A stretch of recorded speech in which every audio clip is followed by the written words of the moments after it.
السلام علیکم. ستړي مشئ. د مورې ته مې په زړه کې د ناول د 10مې برخې په وړاندې کولو سره ستاسې په چوپړ کې هیله ده ملتیا مو وکړئ.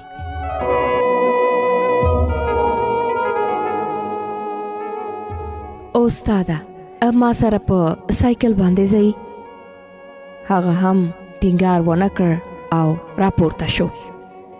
کله چې د ښوونځي مخې ته ورسېدم سایکل ګړز وهل، ټایر یې پنچر شو. زر ښکته شوم، سایکل مې قابو کړ. فکر مې وکړ هسې نه چې هغه رانه ولویږي، بیا به ځان هیڅکله ونه بخم. هغه هم ډېر خواشینی شو او وی ویل زویا دا هر څه زما له وجې وشو. ویل مې نه نه هیله کوم استاده خوابدی کېږه ما، دا زما په نصیب کې وه. هغه ادارې ته ولاړ. تر مازدیګره مې مزدوري وکړه. له هغې وروسته بیا کور ته لاړم. مور مې د سایکل په لیدو ډېره خفه شوه او وی ویل زویا اوس به مکتب ته پیاده ځې؟ او مې ویل جار دې شمه مور جانې مه خفه کېږه، جوړوم یې. د سایکلو مستري زموږ له کوره 3 کیلومتره لرې و. 2 ورځې وروسته مې واروړ او جوړې کړ. له کابله مې ورونه هم راغلل. دا ځل حمید وویل مور جانې کابل ته ټول یو ځای ځو. د میاشت په ختمېدو سره مې قلمونه هم ټول خرڅ کړل او لږ چې را سره پاتې و هغه رانه یو دوکاندار واخیستل او کابل ته لاړو. 2 میاشتې مو لا نه وې تېرې کړې چې پلار مې وویل زما زړه دلته نه لګېږي، بېرته ځو جلال آباد ته. مور مو وویل اوه سړیه یو څو ورځې نور هم صبر وکړه، اوس خو ایله راغللو. بله ورځ یې له ګاونډیانو سره شخړه وکړه. یوه بوډۍ ښځه په شکایت راغله او مور ته مې وویل خورې خاوند دې پوهېږه که نه زما زوی سره څه دښمني لري؟ دې ورته وویل خیر دی خورې زما خاوند عصبي تکلیف لري، د هغه پر ځای زه له تاسو بښنه غواړم. بوډۍ ښځه غلې شوه او خپل کور ته لاړه. مور مو د خپلو ټپونو له وجې پازابه وه او پلار مو ویل نور یوه شیبه هم نه ایسارېږم. په ځینې خبرو کې یې شریک شو. و پلار جانه جلال آباد کې څه کوي؟ هغه وویل هلته څه کوم خو زړه مې تنګ شوی که نه. هی کاش چې نه مې ویل. مورې یو څه پیسې به درکم، پلار سره مې لاړه شه، هلته به مې خاله هم وګوري. مور مې د هغې د لیدو لپاره راضي شوه. وی ویل لاړه به شم، زه هم بدبخته وم ولې مې وویل چې لاړه شه. که زه پوهېدی چې مور مې موږ د تل لپاره یوازې پرېږدي نو هیڅکله به مې نه به پرېښي. پلار مو وویل دا سیر مورې ځو له خیره. هغې حیران حیران ما ته وکتل. ومې ویل څه خبره ده مورې ولې داسې راته ګورې؟ هیڅ زویه هیڅ خبره هم نه ده، بس همداسې. مور جانې ته پوهېږي ما ته له ځانه هم ډېره ګرانه که زما نه خفه شوي په کوم کار نو ما وبخه مور جانې. نه زویه هیڅ خبره نه ده، بس تاسو ما وبخئ. وجود مې ورېږدېده. مور مې په دې خبره زه په اندېښنه کې کړم. په 1484 کال کې ډېرو کمو خلکو سره موبایلونه وه. اشرف چې زموږ ګاونډی و د خښتې په څیر موبایل یې درلود. له هغې مې د ټلیفون شمیره وغوښته خو له بده مرغه قلم او کاغذ را سره نه و. کور ته ورپسې لاړم. عاقب غږ کړ وروره زه به له ښاره سودا راوړم. او مې ویل ښه بیا زر راځه چې کار مو زیات دی. هغه لاړه او زه هم قلم پسې کور ته لاړم. قلم مې د جامو نه راواخیست. اوس کاغذ ته حیران وم چې له کومه یې کړم. د باندې ووتم. چې پام مې شو په خاورو کې د سګرټو قطۍ پرته وه. هغه مې له خاورو پورته کړه او څنډه مې پرې کړه. بیرته د اشرف څنګ ته ورغلم. هغه شمیره ویله او ما به پکې لیکله. وروسته له هغې مې دا نمبر پلار ته ونیوه. هغه وویل څه پرې وکړم؟ او مې ویل پلار جانه خدای مکړه که په لاره کې له کومې ستونزې سره مخ شوې نو په دې شمیره له موږ سره اړیکه ونیسه. هغه وویل ایسته واچوه ادنه مې ده پکار ده. مور ته مې وکتل او کاغذ مې په پټه د پلار په واسکټ کې کېښود. مور مې پویه شوه. په الوتې رنګ یې ما ته وکتل او مې ویل څه شوي مورې؟ داسې راته ښکاري چې کومه خبره شته خو ته یې له ما پټوې. او ویې ویل نه زویه خو په ځان دې ډېر پام کوه. اندېښنه مې زیاته شوه. مورې داسې خو ارمان لالا هم را کتل. هغه خو زه یوازې پرېښودم خو هیله کوم ته کوم څه ونه کړې ګوره چې ته مې یوازې پرې نږدې. پام کوه ګوره مورې. سینې پورې ونیولم او ښکلې کړم. سر مې د هغې په زنګون کې خود د خفګان اوښکې مې زړه ته تېرې کړې. ګوګل مې په زګیرویو شو.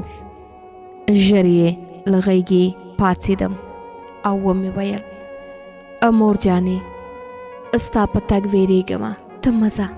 پلار ته به مې هم ووایم چې نه دې ځي. په خندا شوه. دا په تا څه وشو زویه؟ حیران مې ځکه کتل چې اما تا ته یوه ښکلې نجلۍ خوښه کړې ده. خندونه شوم او خوشحالۍ لپاره ښه تمثیل کوي ها؟ ښه سمه ده زویه تمثیل به وکړو. فکر وکړه چې خسرګنۍ لري. ښه نو بیا نو ووایه زویه ته ورته څه پیغام لري چې زه یې ورته ورسوم؟ ای مور جانې ما خندوي که نه؟ نه زویه ووایه څه غواړې چې ویلېږي؟ ما هم تمثیل ته دوام ورکړ. ښه نو مور جانې زه هم خسرګنۍ کره ځم. ویې خندل. نه زویه ته خو به کار کوې که نه تر څو چې پیسې پیدا کړې او له هغې نجلۍ سره واده وکړې. هی مور جانې ته جدي یې؟ که اوس هم تمثیل کوې؟ نه زویه زه تمثیل نه کوم جدي یم. ښه نو په سر سترګو مور جانې اوس خو به مې له ځانه سره وړې که نه ځکه چې ستا خبره مې ومنله. 4 کلنه خورکۍ مې نوې په خبرو راغلې وه. وړې وړې ښکلې خبرې به یې کولې. دا د وړو خبرو نن ځکه زهرا نومېده. هغې وویل لالا جانه ته څه کوې چې ځې؟ زه ورسره ځم که نه؟ او مې ویل نه خورکۍ ته نه زه به ځم. بل دا چې مور ته مې دوا اخلم. او ته به څه واخلې؟ صرف خوراکي شیان؟ او مور مې وخندل او غبرګ لاسونه یې په زهرا واچول. جنګ به نه کوئ یو هم نه وړمه. تاسې ماتل شئ زه بېرته زر راځم. مور مې دننه کوټې ته لاړه. لږ سوغات یې له ځانه سره چمتو کړه.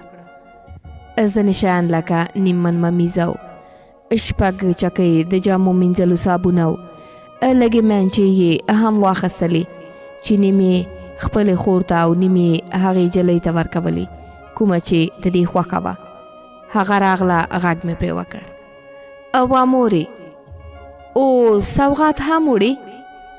هو زویه که هغه نجلۍ ستا نه خوښېږي نو ما ته یې ووایه. ما نو چېرته لیدلې وه خو ژر مې وویل نه مورې داسې نه ده. زه خو به خوش نصیبه یم چې ستا په خوښه واده وکړم. ښه نو بیا راشه زویه چې ښکل دې کړم. ورنږدې شوم. بیا مې تنه په رېږدېدو شوه. له سترګو مې لپه لپه اوښکې لاړې او ومې ویل مه ځه مورې. هغې بیا وخندل. نه زویه اوس خو خامخا ورځم او د نوي اخ کره څوک تش لاسونه نه ورځي. هغې د وروستي ځل لپاره وخندل، خو دا خندا یې په ژړغوني غږ به. خلق مې پرې تنګ شو. ژر ورغاړې وتم. د بېلتون ویره مې زړه ته ښکته شوې وه. خورکۍ مې وویل زه مور سره ځم. ومې ویل نه خورې، ته به نه ځې، مور جانه خو د ځان لپاره دوا اخلي، تا به چېرته ګرځوي؟ مور او پلار مو د تلو په حال کې شو چې وروسته یې وکتل غبرګ لاسونه یې خلاص کړل. دواړه په منډه ورغاړې وتو. ښه شېبه یې په سینې پورې ونیولو. نه مو غوښتل چې وژاړو، خو اوښکو زموږ کله منله. مور مو زموږ په سر لاس کش کړ. که کومه کمی یا زیاتی شوي وي نو ما وبښئ اولادونو. ومې ویل وا مور جانې، و زما د کې مورې تاسې مه وایه که نه، موږ خو ستا د قدم خاورې یو، ته مونږه وبښه. ډېر وېرېدلی وم. د بېلتون له وېرې مې د لاسه ونیوله. قربان دې شم مور جانې، صدقه دې شم مور جانې، مزه خیر دی که نه مزه. ارمان هم ویل چې د کوهي نه خوشبویي ورته راځي. آخر په هماغه کوهي کې ولوېده. ته هم ډېره خوږه شوې، مزه خیر دی مورې. هغې وویل نور نو تمثیل خلاص شو زویه، په خور دې پام کوه، هله راشئ، د مور نازولو راغاړې وځئ، آلی ما ته راشئ، آلی زامنو. ورغاړې وتو. بیا په سراچه موټر کې کېناستل. موټروان حرکت وکړ. په ستوني کې مې د خفګان غوټې راجګې شوې. لاره مې ورکه کړه چې څه وکړم. زهرا پکړیکو شوه. ژر مې غېږ کې پورته کړه او ومې ویل بس که خور جانې مه ژاړه، هغوی درمل اخلي او بیرته راځي، داسې مو چېرته یوازې پرېږدي. اوښکې مې ورته پاکې کړې. بیا مې ورېندارې سره پرېښوده او زه ترې خپل کار ته ولاړم. قرار مې نه و. خفګان مې زړه خوړلی و. یو مرموزه غږ مې تر غوږه ولګېده او ومې ویل خدایا خیر، دا د څه شي غږ و؟ تقریبا 10 دقیقې وروسته اشرف ته زنګ راغی. هغه اوتر ښکارېده. موبایل یې ماته ونیوه. واخله سیره، دې سړي سره وغږېږه. زه د هغه په خبرو پوه نه شوم. وارخطا شوم. موبایل مې غوږ ته ونیو. هلو، مقابل لوري ځواب راکړ او وی ویل موږ سره 2 کسان دي. او مې ویل ښه. هغه وویل غوږ شه، ځینې نښې درته وایم: تور ټیکری، وچ ممیز او د جامو مینځلو صابون. او مې ویل څوک یې؟ ته ولې دا نښې راته وایي؟ هغه تر یوې شېبې غلی و. هلو، حال ووایه. هماغه زما مور او پلار دي. بیا په خبرو شو. شارک صاحب سره پیښه شوې. یو تن وزیر اکبر خان روغتون ته راشئ. موبایل می د لاسه وغورځېدو. په منډه د حمید څنګ ته ورغلم. هغه وویل څه خبره ده؟ ولې اوتر یې؟ له ډېرې ستړیا مې په سختۍ سره وویل له روغتونه زنګ راغلی و. ویل یو تن وزیر اکبر خان ته راشئ. اسیره، درته څه وایي؟ هو وروره، تکړه شه. ښه، ته هم دلته اوسه، زه ورځم. حمید لاړ. شیبه وروسته یو سپین ږیری سړی هم راغی چې دنګه ونه یې درلودله. په پښتو سم نشو غږېدی. له چیتو سترګو یې پوه شوم چې ازاره دی. زموږ د کور اوره تر څنګ ودرېد او وی ویل د پیښې کسان ستاسو خپل دي؟ او مې ویل هو. هغه وویل یو څو تنه ما سره راشئ. یوازې وم. همسایه‌ګان هم راټول شول او ورسره لاړو.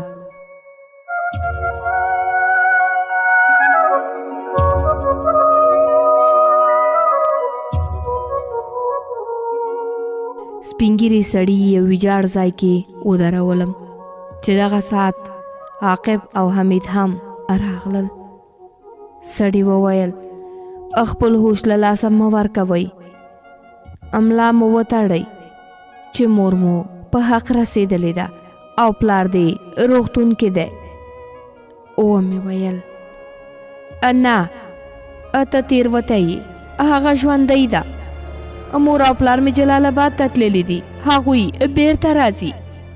عاقب وویل صبر وروره چې دا خلک ولې ټول راټول شوي دي. هغه ځای ته مې منډه کړه. ممیز او میانچې مې په خپلو سترګو ولیدلې. کړیکه مې له خولې نه ووته. مورې ته چېرته یې؟ مورې. ولاړ کسان مې یو او بل خوا ټیل وهل. بیا مې چغه کړه اخوا شئ، مور مې لټوم. اخ مورې، دا تا څه وکړل؟ تا خو ویل چې نور تمثیل خلاص شو. هله مورې، هله نو تمثیل مه کوه. ته چېرته یې؟ زړه مې چوي، خیر دی که نه؟ راشه. سپین ږیري سړي وویل ما سره راشئ، هغه په حویلۍ کې ده. څنګ ته یې ورغلو، څادر یې پرې خپور و. لاسونه مې پرېږدېده شو. هغه مې له مخې لرې کړ. سترګې یې پټې وې. اخ مې کړل. مورې، مورې، سترګې دې خلاصې کړه مورې.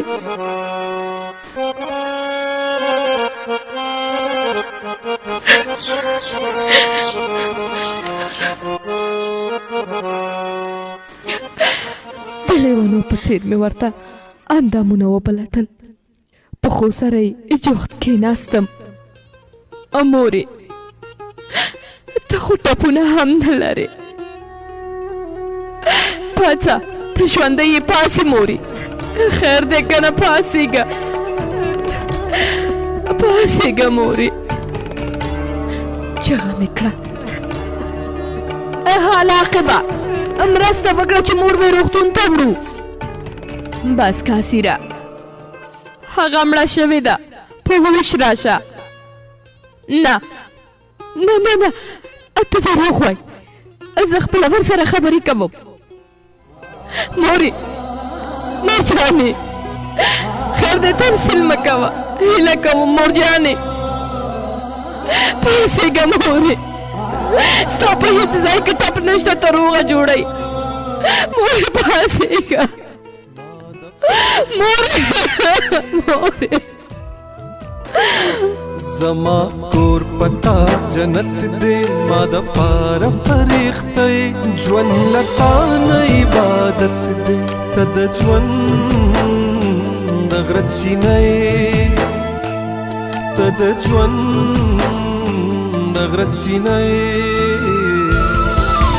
مور خوږې مورې، مور خوږې مورې، مور خوږې مورې. لاس مې د هغې د سر لاندې تیر کړ. غوښتل مې روغتون ته یې بوځم. لاس مې لوند حس کړ. ژر مې بېرته کش کړ. په وینو سورو چغه مې کړه وی مورې دا په تا څه وشو؟ دا ظلم چا وکړ؟ یا الله موږ خو په خپل مور راټولو، ولې دې بېل کړو خدایه؟ ولې په دې ټول کور کې مو یوه مهربانه مور درلودله، هغه دې م رانه واخیستله؟ ای زما خدایه ولې؟ زموږ خو نور هېڅوک هم نشته، هېڅوک نشته، صرف یوه مهربانه مور مې وه، دا دې موږ نه واخیسته؟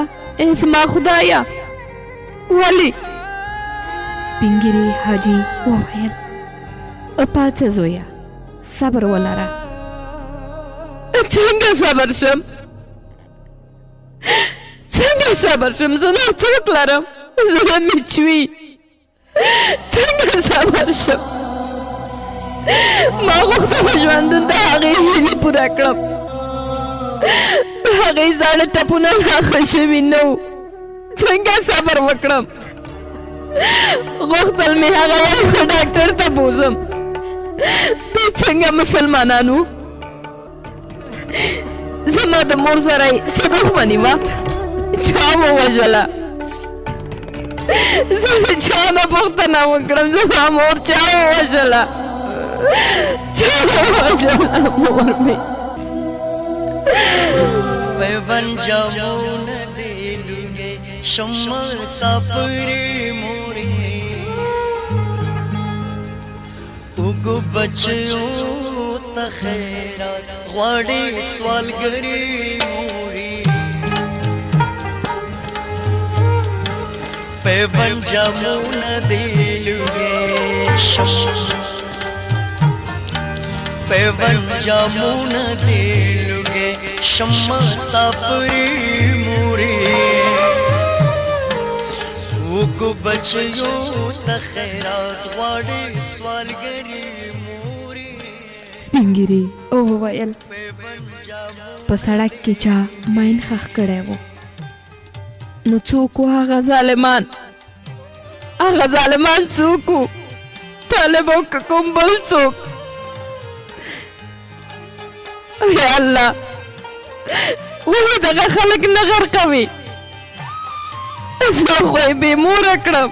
ای په الله، یا الله زما پروردګاره، زه خو همدې ظالمانو بې موره کړم.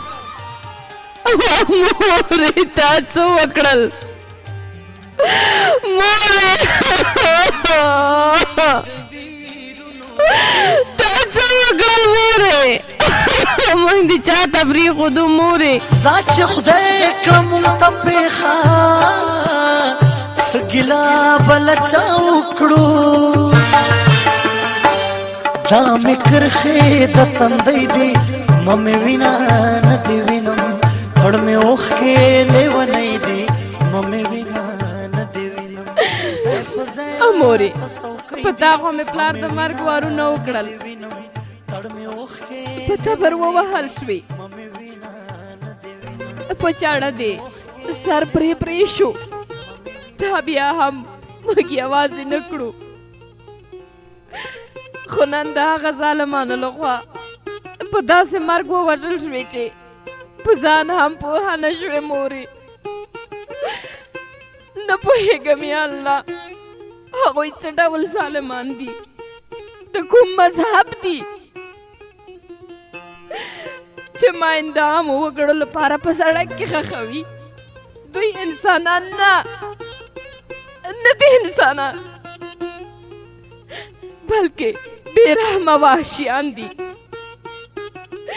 ځناور دي. دوی زما عاجزه مور له مانه د تل لپاره بېله کړه. زما مور یې زما نه د تل لپاره بېله کړه. زموږ نور هېڅوک نشته. یا الله زما پروردګاره، دغه ډول وحشیان د سپیانو خوراک کړي. ته یې تل تر تله ذلیله او د ژوند په هره لاره کې تباه او برباد لري. هلاکې کې تباهي کې.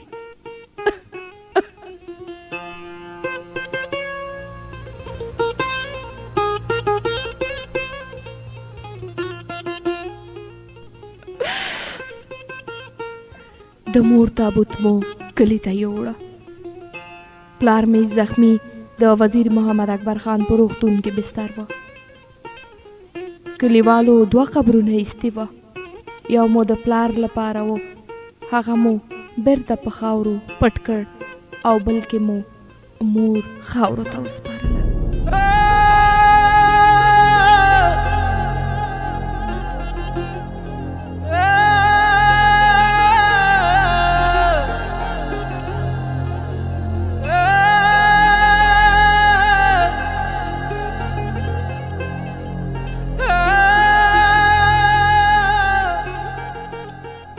د هغې د وصیت له مخې د قبر څنګ کې کېناستم او په ژړغوني غږ مې د قرآن کریم تلاوت شروع کړ.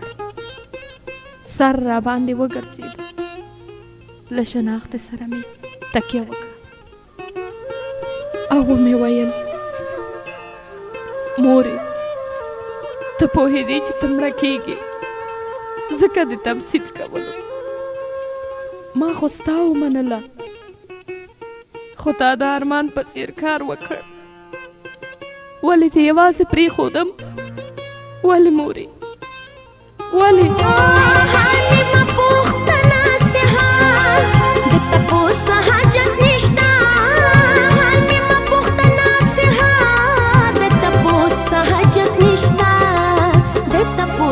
حاجت نشتا غم زپلی زکه ښکارم چې لوزونه په سلګو دي د وصال تمبې بندېږي دیدنونه په سلګو دي ارمانونه مې شول خاورې. حمید راغی او ویې ویل وروره راځه مور مو خبرې نه کوي راځه چې فاتحې ته خلک راځي. له هغه سره لاړم.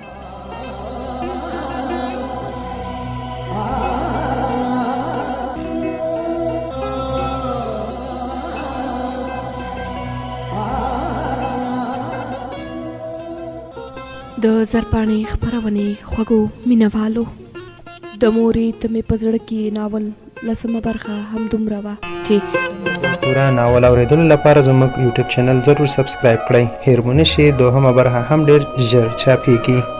که تاسو پاتې برخې نه یې اورېدلې په ډسکرپشن کې موږ لینک ورکړی دی. مورې ته مې زړه کې همدغه یوټیوب چینل ضرور سبسکرایب کړئ او هغه د زنګ بټنه ضرور وښئ چې پاتې برخې یا د نوې معلوماتو څخه تاسو هم خبر شئ. دغه ناولونه به ستاسو په ژوند کې مثبت رول ولوبوي. یادونه که چیرې ستاسو په موبایل کې دغه یوټیوب چینل نه راښایي نو په سرچ بار کې تاسو ولیکئ 0 یا 9 په دغه نمبر سره تاسو کولی شئ ډېر زر دغه یوټیوب چینل پیدا کړئ. پاک علامو